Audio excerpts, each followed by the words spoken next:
अस्सलाम वालेकुम viewers, Mohammad Ramzan Saheen, smart college Bhakkar, Punjab Pakistan के प्लेटफार्म से आपसे मुखातिब है। आज हम ग्रामर के चंद एक स्ट्रक्चर्स के बारे में पढ़ेंगे। ये आपकी 9th की बुक के लिए बड़े अहम स्ट्रक्चर्स हैं और ऑब्जेक्टिव टाइप में भी ये अहम सवालात इसके ऊपर बनते हैं, शॉर्ट क्वेश्चंस की शक्ल में, MCQs की शक्ल में। तो सबसे पहले जी हम लेते हैं conjunction, compound sentence, complex sentence, coordinate clause, independent clause या सबऑर्डिनेट क्लॉज और डिपेंडेंट क्लॉज। ठीक है जी, इनके बारे में हम ज़रा तफसील से पढ़ेंगे। सबसे पहले इनको क्लियर करने के लिए मैंने यहाँ 2 जुमले लिखे हैं, इनके अंदर आपको हर बात क्लियर हो जाएगी।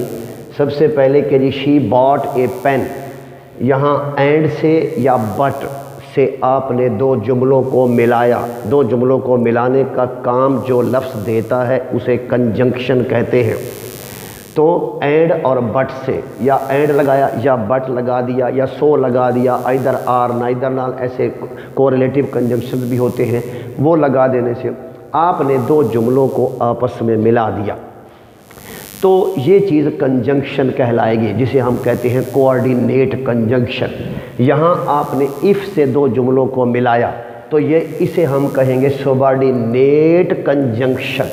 सबऑर्डिनेट कंजंक्शन हम इसे कहेंगे, और उससे जो है हम कहेंगे कोऑर्डिनेट कंजंक्शन। ये क्या बन जाएगा? सबऑर्डिनेट कंजंक्शन, और ये हो गया कोऑर्डिनेट कंजंक्शन। इनकी अलग अलग लिस्ट आपकी बुक के पेज 57 पे बनी हुई है। 9th की बुक के पेज 57 पे कोऑर्डिनेट कंजंक्शंस की लिस्ट भी दी गई है और सबऑर्डिनेट कंजंक्शंस की लिस्ट भी दी गई है। जिस कंजंक्शन जिस क्लॉज के साथ, जिस जुमले के साथ लगता है उसे क्लॉज कहते हैं। अब वो क्लॉज 2 किस्म की हो गई कि एक कोऑर्डिनेट कंजंक्शन वाली और एक सबऑर्डिनेट कंजंक्शन वाली।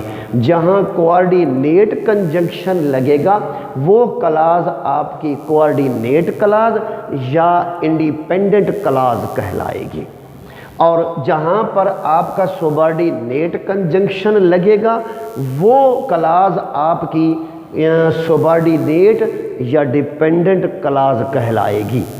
और ये तो हो गया यानी कंजंक्शन और क्लॉज के बारे में तशरीह। अब जिस जगह पर कोऑर्डिनेट कंजंक्शन यूज़ हुआ है, यानी कोऑर्डिनेट क्लॉजेस जिसमें मौजूद हों, वो जुमला कंपाउंड सेंटेंस कहलाता है। और जिस जुमले के अंदर कम्प्लेक्स सबऑर्डिनेट कंजंक्शन इस्तेमाल हुआ हो तो उसे, जहाँ सबऑर्डिनेट क्लॉज बन रही होती हैं, उस जुमले को कम्प्लेक्स सेंटेंस कहते हैं। बहुत मुश्किल वाली बात नहीं है। यानी सबसे पहले क्या बात हो गई कि कंजंक्शन 2 जुमलों को, 2 क्लॉजेस को मिलाने का काम देता है। फिर जो कंजंक्शन जिस हिस्से के साथ लगता है वो क्लॉज बन जाती है। फिर क्लॉज की 2 किस्में हो गई, क्योंकि कोऑर्डिनेट कंजंक्शन और सबऑर्डिनेट कंजंक्शन हमारे पास 2 किस्म के कंजंक्शन हैं। तो एक बन गई हमारे पास डिपेंडेंट क्लॉज, एक बन गई हमारे पास इंडिपेंडेंट क्लॉज। तो जिस जुमले के अंदर इंडिपेंडेंट क्लॉजेस आती हैं वो जुमला कंपाउंड सेंटेंस कहलाता है, और जिसके अंदर सबऑर्डिनेट क्लॉजेस आती हैं या डिपेंडेंट क्लॉजेस आती हैं वो कॉम्प्लेक्स सेंटेंस कहलाता है। मज़ीद आप इसकी प्रैक्टिस अपनी बुक की एक्सरसाइज वगैरह से कर सकते हैं। अल्लाह हाफ़िज़।